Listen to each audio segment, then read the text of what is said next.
And on to South Africa, Clover, a branded consumer goods company in South Africa, says it has revoked its Halaal certification on products that are linked to Israel due to the injustice and the ongoing genocide in Palestine by Israel.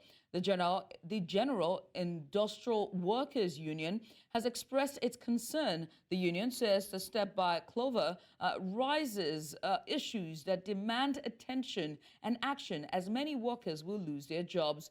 The union says the beverage and food brand should consider disinvestment as the solution. And now to discuss this further, I'm joined by President General Industries Workers Union of South Africa, Mametlwe Sebei. Many thanks for joining us. Let's get started, shall we? Clover will no longer certify products from companies that are linked to Israel as halal. Will this affect thousands of Clover workers? So let's be clear. It is the Muslim Judicial Council Halal Trust that has cancelled a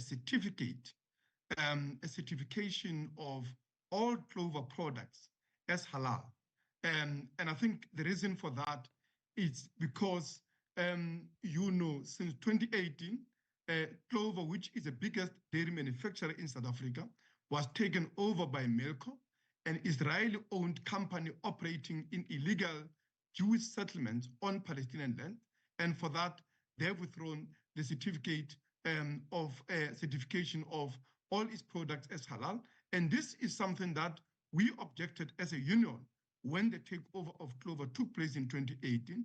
We said we cannot, especially as a country, that comes out of apartheid, as a democracy that benefited from international solidarity, stand idly and accept a takeover of the major dairy manufacturer in this country by a Zionist company that is complicit in the crime of colonization, on racist and national oppression of the Palestinian people, on the siege of Gaza, which is now escalating into genocide. We cannot be in good conscience here with a company that is complicit in the brutal military occupation of West Bank and, of course, apartheid inside 1948 Israel itself. So for that, we've taken protests against the company 2 years ago, 6-month protest on that issue, but also against the job losses that took place ever since this takeover. Right. So according to Clover, right, they are doing this to stand in solidarity with the people of, Palestine. But what do you suggest that they do instead of revoking the certificates? It is not Clover, as I said, it's a Muslim Judicial Council that is cancelling a certificate of Clover products. So yes, they are doing that in solidarity with the people of Palestine. We ourselves stand in solidarity, absolute, unwavering solidarity with people of Palestine who are fighting oppression. And we have participated in Palestinian solidarity movement.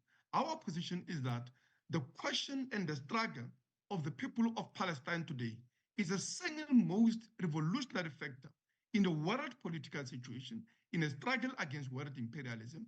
And the victory of the struggle will not only be a major blow against world imperialism, Western imperialism in particular, in which Zionism is a major factor, but actually will be a major victory and inspiration for all the oppressed people everywhere fighting to shake the yoke of imperialism here in South Africa, in Nigeria, and everywhere across the world, which is part of the world that really is oppressed by Western and, of course, world imperialism and capitalism. Therefore, we stand in solidarity with the struggle against the siege of Gaza, and now to oppose the genocide. We demand ceasefire, but also we demand a free, independent Palestine. Right. So let's put this into context, right? How many people are at risk of losing their jobs, and what steps are you taking as a union to make sure that those workers don't lose their jobs? The numbers. So we are almost certain that, despite not being responsible for this or the action that led to this boycott, if anything, having opposed the takeover of Clover by Melco, and of course, among other submissions that we made we cited the inevitability of the boycott, right? And the risk it will place on the company in terms of its sustainability and the jobs. We are almost certain that the company and its management will try to offload the burden of this crisis on the working class, on the workers, on our members, and as a union, we are ready to defend them. Just as we have defended massive job losses that resulted from the takeover. When the company was taken over by Melco, what then happened is that despite their promises and undertaking to government and before the Competition Commission, thousands, approximately about 3,000 workers lost their jobs, right? 6, if not more factories were closed with devastating impacts on the local economies, on the farmers, and of course, the local communities where these operations were located, because in some of the instances, most of these operations were actually the central economic activities in many of these small towns across the country. And that's the reason we've called for divestment of Melco from Clover. We've called for nationalization of Melco of Clover on the basis of democratic control and management of the working class to ensure that it becomes transformed from corporate profiteering entity into a public ownership that can provide an affordable food and dairy products for starving South Africans, particularly in the context of food inflation and a rising cost of living. Sebei, many thanks for coming on, and we'll continue to follow this story as it unfolds. We appreciate you for doing this with us.